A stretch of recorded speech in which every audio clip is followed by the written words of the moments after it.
ಎರಡನೇ ದಿನದಲ್ಲಿ ಮತ್ತೆ ಪೆಟ್ರೋಲ್ ಡೀಸೆಲ್ ಬೆಲೆ ಏರಿಕೆ. ಕೇಂದ್ರದ ವಿರುದ್ಧ ಮಲೆನಾಡಿನ ಮಂದಿ ಗರಂ.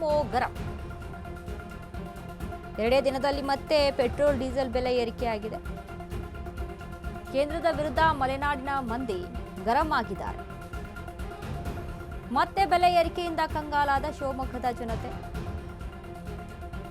ಕೇಂದ್ರದ ನಿರ್ಧಾರದಿಂದ ಅಗತ್ಯ ದಿನಸಿ ವಸ್ತುಗಳು ದುಬಾರಿ. ದರ ಏರಿಕೆ ಇಳಿಕೆ ಮಾಡಿ ದಯವಿಟ್ಟು ನಮ್ಮನ್ನ ಬದುಕಲು ಬಿಡಿ ಅಂತ ಮೋದಿ ಸರ್ಕಾರದ ಬೆಲೆ ಏರಿಕೆ ಮಂತ್ರಕ್ಕೆ ಬೇಸತ್ತ ಮಲೆನಾಡು. ಬೆಲೆ ಏರಿಕೆ ವಿಚಾರಕ್ಕೆ ಸಂಬಂಧಪಟ್ಟಂತೆ ಎಲ್ಲೆಡೆ ಕೂಡ ವಿರೋಧ ವ್ಯಕ್ತ ಆಗ್ತಾ ಇದೆ. ಕೇಂದ್ರದ ವಿರುದ್ಧ ಮಲೆನಾಡಿನ ಮಂದಿ ಕೂಡ ಗರಂ ಆಗಿದ್ದಾರೆ. ಮತ್ತೆ ಬೆಲೆ ಏರಿಕೆಯಿಂದ ಕಂಗಾಲಾದ ಶಿವಮೊಗ್ಗದ ಜನತೆ. ಕೇಂದ್ರದ ನಿರ್ಧಾರದಿಂದ ಅಗತ್ಯ ದಿನಸಿ ವಸ್ತುಗಳು ದುಬಾರಿ. ದರ ಏರಿಕೆ ಇಳಿಕೆ ಮಾಡಿ ದಯವಿಟ್ಟು ನಮ್ಮನ್ನ ಬದುಕಲು ಬಿಡಿ.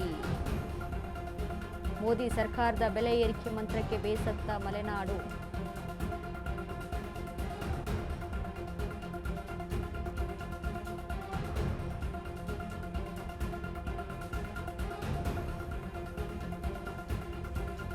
ಬೆಲೆ ಏರಿಕೆ ವಿಚಾರಕ್ಕೆ ಸಂಬಂಧಪಟ್ಟಂತೆ ಈಗ ಇಡೀ ದೇಶದಲ್ಲಿ, ಕರ್ನಾಟಕ ಮಾತ್ರ ಅಲ್ಲ, ಇಡೀ ದೇಶದಲ್ಲಿ ಜನ ಕಿಡಿಯನ್ನ ಕಾರ್ತಾ ಇದ್ದಾರೆ. ಅದರಲ್ಲೂ ಪೆಟ್ರೋಲ್ ಡೀಸೆಲ್ ವಿಚಾರಕ್ಕೆ ಸಂಬಂಧಪಟ್ಟಂತೆ. ಯಾಕಂದ್ರೆ ಈಗಾಗಲೇ ಗೊತ್ತು ಅದರಿಂದ ಎಷ್ಟು ಸಮಸ್ಯೆ ಆಗುತ್ತಾ ಇದೆ. ಇದು ರಾಜ್ಯದಲ್ಲಿ ಈ ಒಂದು ಚೈನ್ ಸರ್ಕಲ್ ಯಾವ ರೀತಿಯಾಗಿರುತ್ತೆ ಅಂತ. ಕೇಂದ್ರದ ವಿರುದ್ಧ ಮಲೆನಾಡಿನ ಮಂದಿ ಗರಂ ಆಗಿದ್ದಾರೆ.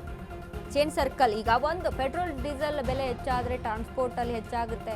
ಟ್ರಾನ್ಸ್ಪೋರ್ಟ್ ಹೆಚ್ಚಾಗಿತ್ತು ಅಂತ ಅಂದರೆ ತರಕಾರಿಯಿಂದ ಹಿಡಿದು ಬೇಳೆಕಾಳಿಂದ ಹಿಡಿದು ಎಲ್ಲೆಡೆ ಕೂಡ ದಿನಸಿ ಐಟಮ್ಗಳು ಕೂಡ ಅಲ್ಲಿ ಹೆಚ್ಚಾಗುತ್ತೆ.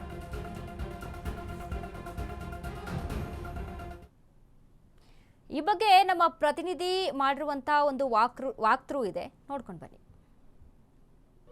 ಮಧ್ಯಪ್ರಾಚ್ಯದಲ್ಲಿ ಆಗಿರುವಂತಹ ಯುದ್ಧದ ಬಿಸಿ ಈಗ ಮಲೆನಾಡಿಗರಿಗೂ ಸಹ ತಟ್ಟಿದೆ ಅಂತ ಹೇಳ್ಬೋದು.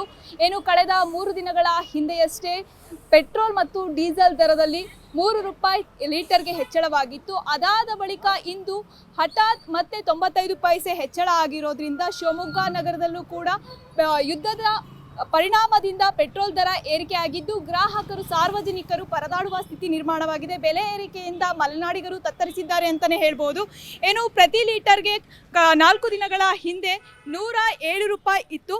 ಈಗ ಒಂದೇ ದಿನ 95 ಪೈಸೆ ಹೆಚ್ಚಳವಾಗಿರೋದ್ರಿಂದ ಏನು 108 ರೂಪಾಯಿ 0.6 ಪೈಸೆ ಹೆಚ್ಚಳವಾಗಿರೋದ್ರಿಂದ ಗ್ರಾಹಕರಿಗೆ ಬಿಸಿ ತಡ್ತಾ ಇದೆ ಅಂತ ಹೇಳ್ಬೋದು.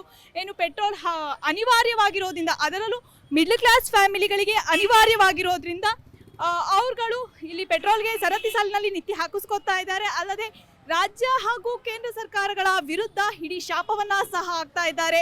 ಪ್ರತಿ ಬಾರಿಯೂ ಸಹ ಬೆಲೆ ಏರಿಕೆ ಬಿಸಿ ತಡ್ತಾ ಇರೋದು ಮಧ್ಯಮ ವರ್ಗದವರಿಗೆ ಹಾಗೂ ಬಡವರಿಗೆ ಅಂತ ಮಲೆನಾಡಿಗರು ಹಿಡಿ ಶಾಪವನ್ನ ಹಾಕ್ತಾ ಇರೋದು ಕಾಣ್ತಾ ಇದ್ದೇವೆ.